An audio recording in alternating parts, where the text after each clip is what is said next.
Hi, my friend. I'm Emma Rowena. I am a musician and an intuitive guide and healer. And today I would like to talk a little bit about my healing work, my intuitive work, simply because I've had quite a few questions about what is it that I do and how do I do it.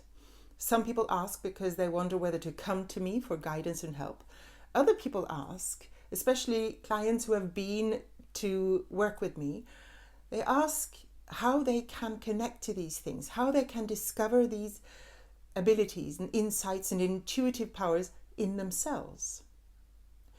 Now, when I started my journey to open up, I had no contact to my intuition, with my intuition. I had no idea what I was doing. I didn't even know I was intuitive. There was nothing in my reality that told me that I was actually acting from intuition at any moment.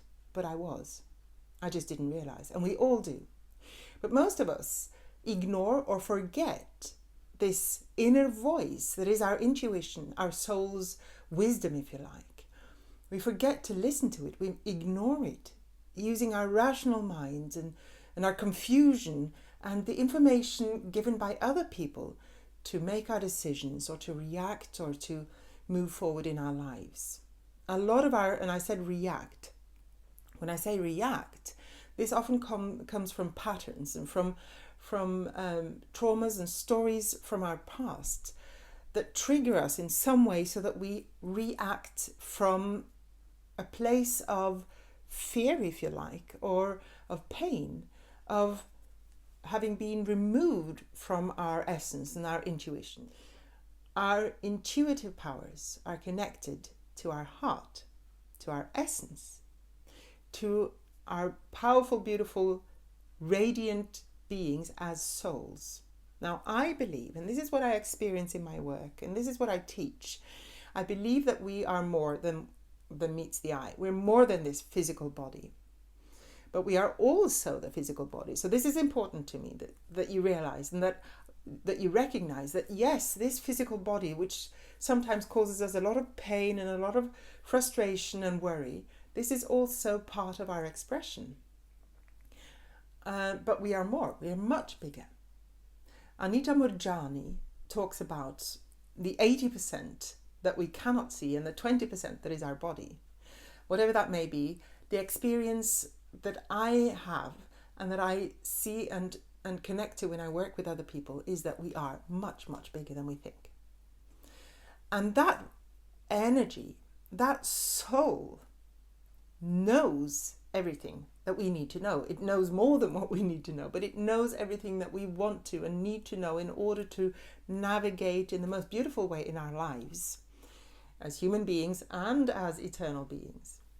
And when we start to listen, when we start to accept that this is actually part of our reality, that this is a truth for us, then we start to hear our voice and we start to feel our hearts and we start to recognize our colors and we start to recognize what works for us and what doesn't, and we start to hear the guidance given to us by either our inner voice, our greater wisdom, or, as I believe, our guides. A lot of people connect to their guides and to angels and receive guidance from those higher entities, if you like, or those vibrations or energies out there. We're not the only beings in this universe. I do not believe so. I do not experience this either. But we are a great part of this world and the universe. And we can make the best of it if we so wish. We can live a life in alignment with who we are if we start to listen and to take this us seriously. Now, when I say seriously, it doesn't mean that we have to be serious and we have to meditate and we have to sit in quiet and we have to be all, serious about it. But it actually means just acknowledging yourself, your voice, your intuition. So what do we do to enhance this connection? We play. And this is why I love doing workshops, and this is why I love working with clients as well. But in the workshops, I get to show you and guide you through these exercises so that you can explore it and experience it for yourself. We work with the energies. Now, if you consider the fact that we know that we emanate heat, we radiate energy, this is proven, this can be measured anywhere. This energy is part of your expression. It goes beyond our bodies, right? Now, we may think that this is only heat coming from our body producing energy, but there is more to it. There is an energy that is your soul, and it's all part of the whole big, beautiful you. Now, one of the things that we do in this workshop is play with that, explore. What does it feel like? Where does the energy stop? And some people cannot feel it right away. They have to try it and sort of even imagine that there is some sort of a thing called energy between your hands. I couldn't feel it in the beginning at all. Sometimes you can feel there's resistance. For some people, it starts to prickle in the fingers. And there are other exercises we can do where you can explore it with other people as well, but also simply by using your imagination to connect to the feeling of energy. We also work a lot with images. Your voice, your soul's voice, your soul's language is usually, as I find it, through images. It's the most powerful language for your soul. Some people do not connect to the images. Some people connect to the sensation of what the images can represent. They connect to the knowing. Some people hear things. That's all good. Now, if you don't do any of these, using your imagination is a very, very beautiful tool to enter your own language. So we work with exercises that enhance your imagination, where you bring forward images or you pretend to see or know things, and you connect to how that moves as you focus on different aspects of the topic we're looking at. For instance, if you're looking at a tree exercise, that's a very, very beautiful, powerful exercise that we often start with when we do this sort of a looking into the inner wisdom of yourself to discover things about yourself. So if you close your eyes and you imagine a tree in front of you, we do a process about this, but you can try it, you can play with it. Imagine a tree in front of you and observe it, scrutinize, be curious. What type of tree?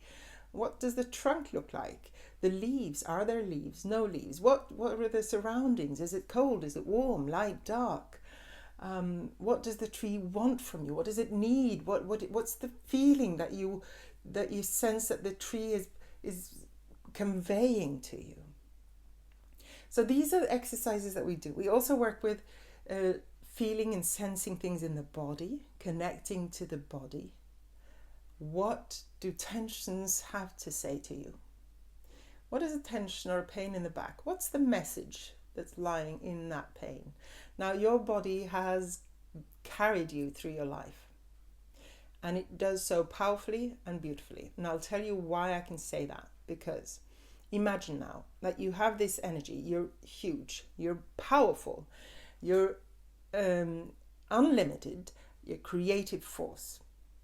Now we have sort of crunched ourselves into this body, and we're trying to hold down the spirit because we've told we have to be rational, we've told to think and act in a certain way, we've been given rules, we've been given ways to behave towards each other, and ideas of what we should like and not like and enjoy, and we put a lid on our source, on our soul. That requires a lot of energy, a lot of work. Can you imagine holding down this explosive force that you are?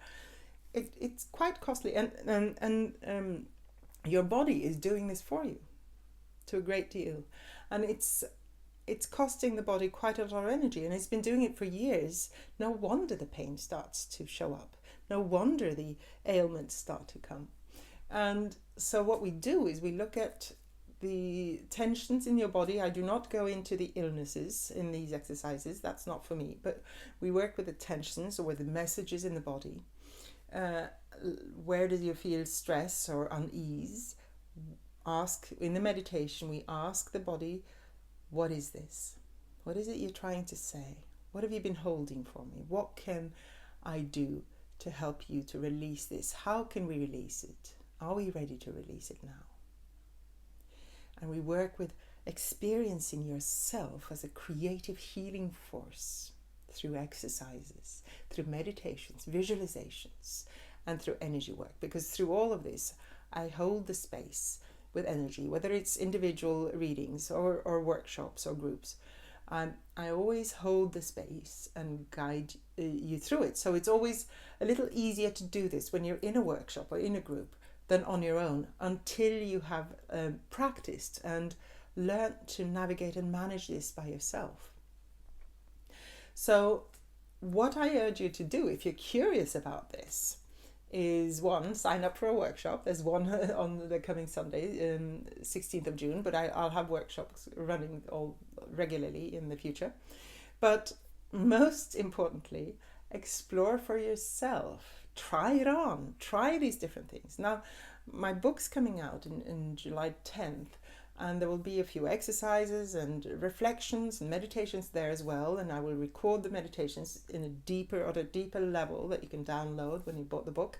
But so that's one thing. But you can find things on YouTube, and you can find things all over that you can use as guidance. And whatever comes to you is right for you. That's what you're looking for. You'll find whatever it is. Just go with the impulse. That's your intuition. The first thing that comes to you is your intuition.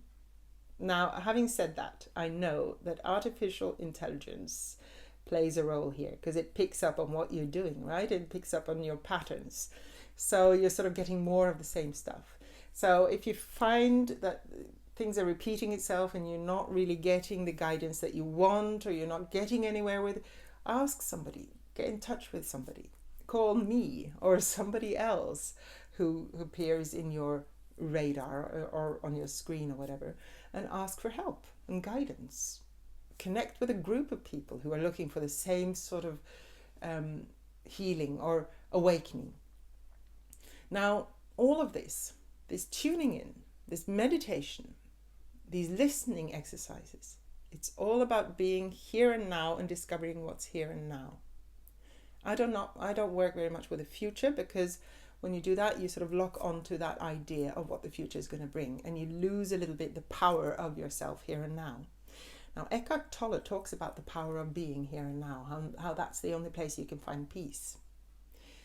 But working with these exercises is tapping into these moments here and now, and discovering the power, the beauty, the colors, the playfulness, the connection to you and to your superpowers as creative, imaginable forces of being, and healers.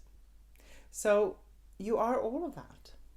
Whether you want to live as a healer or practice as a healer, as I have chosen to do, or not, this is part of who you are and can be. You can be a healer for yourself. You can hold your child when it needs it. An animal, you can help an animal. You can help a friend just by acknowledging that you are a healer. And having said that, I also want to say that every time you give somebody a hug, you're healing. You're connecting to that love, to that connection, a heartfelt hug. Every time you're sending a beautiful thought of love to someone, you're healing. Now, if they're not available to receive that healing, that's up to them, but you're healing. You're sending an offer of healing. Every time you touch someone with your heart, in their heart, with a piece of wisdom that came to you from somewhere, you're healing. Now, there are certain obstacles that we need to be aware of, that we also work with in these workshops and in the readings, is that you do not go in and do it with your ego, and you don't force your healing or your help onto other people, because that is invasive. That's different. When it comes spontaneous from an unconditional place of love, and you offer it and let it go, so that whoever is on the receiving end can choose to receive it, that's the healing. Because that's a pure flow. That's your soul's intuitive connection to the force of love that you are and that you come from, and which is also, to me, the force of creation. I hope you enjoyed this talk. I do enjoy sharing these things. I hope to see you sometime in the future, whether it's in a workshop or in a reading or at one of my concerts when I get out there and perform my music again. It's been a little while now. Or whether you connect to me on my website, emmarowena.no, to speak with me, or sign up for the book, whether you want to share your thoughts with me, you're welcome to do so. You can do it in the comments here below this video. You can press the like button or the subscribe button. Please do. That would help me to know that this has value to someone, and it will also help other people to find it. So thank you for listening. I wish you a beautiful, beautiful, beautiful day. Many blessings. Bye-bye.